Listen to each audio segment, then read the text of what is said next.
Good evening, ladies and gentlemen. My name is Clay, and I am the Bucks believer. When the Milwaukee Bucks signed Bobby Portis to their biannual exception last offseason, there were certainly some question marks. Portis had proven that he was a capable rotation player in the NBA, but there were some off-the-court problems, including one that escalated all the way to a locker room fight with the Chicago Bulls. In the end, though, the Bucks got an extremely important rotation piece in Portis at a much cheaper price than he was probably deserving of. In today's video, I'm going to break down this past season from Portis and then go into what happens next for the big man out of Arkansas.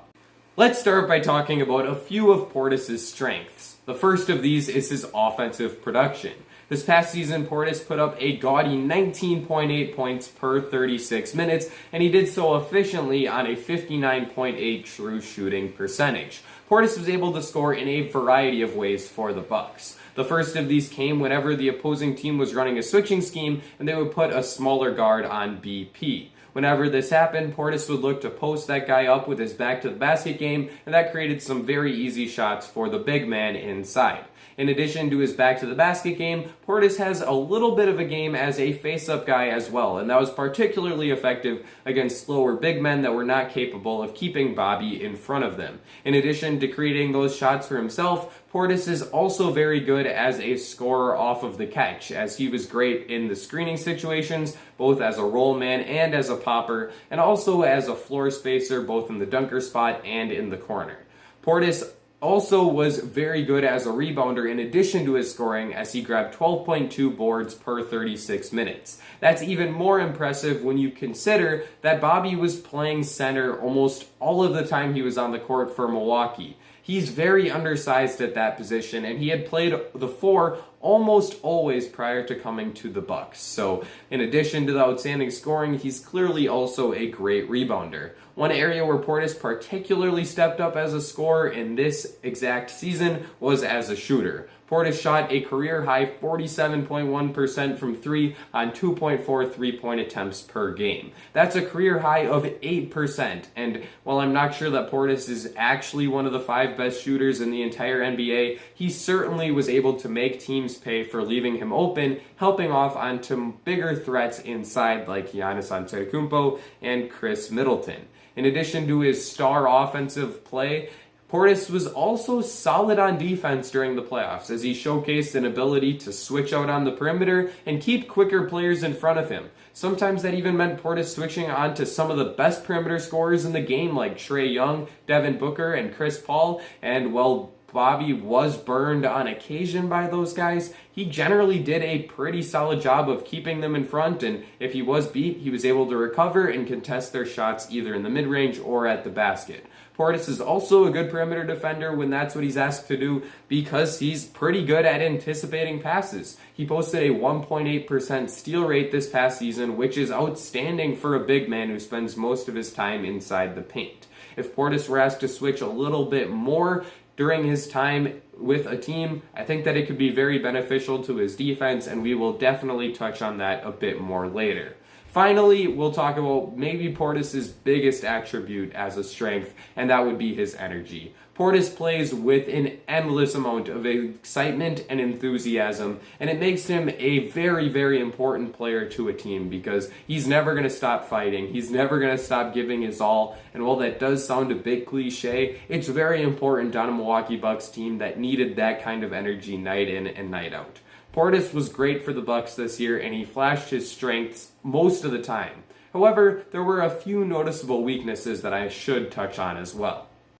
The first of these weaknesses is Bobby's decision making. This is apparent in multiple facets of Bobby's game. The first of these is as a scorer. You could say that Bobby has a scorer's mentality, but that may even be underselling it. Whenever Portis touches the ball, he's looking to score, and generally that's a pretty good thing. Portis is a good scorer in high volume who's also pretty efficient.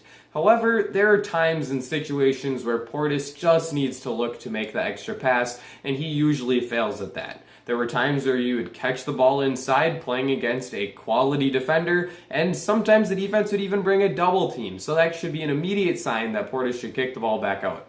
However, he rarely does that and instead settles for some poor shots.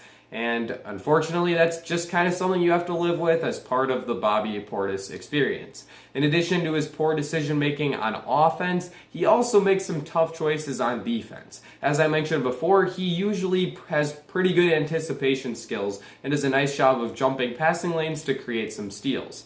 However, sometimes he gets a little overambitious and makes some unnecessary gambles that leads to the opposing team getting some easy shots that simply would not have happened had Bobby just played solid defense.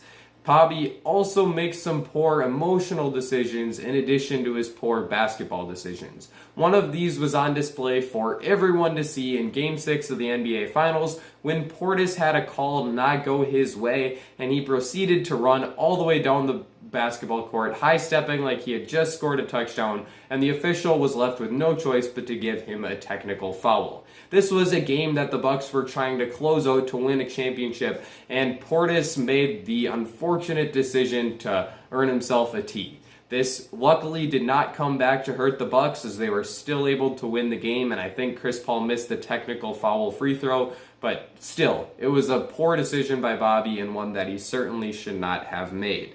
In addition to his poor decision-making, Portis also struggles a little bit when he's asked to guard a drop coverage on defense. This was a problem with Milwaukee as that's the primary scheme that the Bucks run during the regular season. However, in the playoffs, when they were switching more, it definitely wasn't an issue. This is something that opposing teams could look at when they try to sign Bobby as a free agent. If they look to run a drop scheme more often than a switching scheme, they should probably stay away. But if they're a frequent switching squad, Bobby is definitely an interesting signing for them.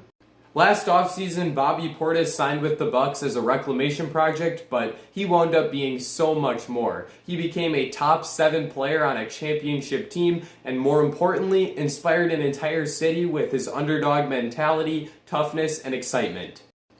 For all of these reasons, I'm going to give Bobby Portis a B+ for this past season. Now that we've gone in-depth discussing last season for Bobby Portis, let's talk about what comes next. Prior to last year, Portis signed the $3.6 million biannual exception with the Bucks. Because he is a non-bird free agent, Milwaukee can only offer him a 120% raise off of that contract without using their exception money. That comes in the form of Bobby's $3.8 million player option for next season that he is almost certain to decline because he can make more money on the open market. The only other way that the Bucks can retain Portis is by offering him their $5.9 million taxpayer mid-level exception, but I think that Portis can make much more than that on the open market. I suspect that Bobby's market will probably start at the $9.5 million non-taxpayer mid-level exception, but if a team that has cap space needs front court depth, I could see Portis getting a multiple year contract in the range of $10 to $15 million annually. One team that makes a lot of sense to me is Charlotte. The Hornets need a big man and they have lots of cap space to sign one. Portis makes a whole lot of sense in their defensive scheme that runs a whole lot of switching, and he would also work very well with them offensively as they're one of the most fast break heavy teams in the league, and he could also establish a nice pick and roll combination along with LaMelo Ball. As a Bucks fan, I will be extremely sad to see Bobby go, but I'm still very proud of everything that he accomplished during his time in Milwaukee, and I'm very much looking forward to see what he can do during the rest of his time in the NBA. Thank you all for watching today's video. Be sure to leave a like and subscribe if you enjoyed, especially if you are a fellow Bucks believer. This is the place for you. Also, let me know in the comment section down below what your favorite moment with Bobby Portis was this past season. For me, it would have to be Game 5 of the Eastern Conference Finals where he played his best game of the playoffs, dropping 22 points in a monster Bucks win. This was also the first time we ever heard Bucks fans chant, "Bobby, Bobby, Bobby." So obviously, it was a great moment. I think that I've covered everything that I wanted to cover, so that's going to be it for me. Ladies and gentlemen, I will see you all again very soon.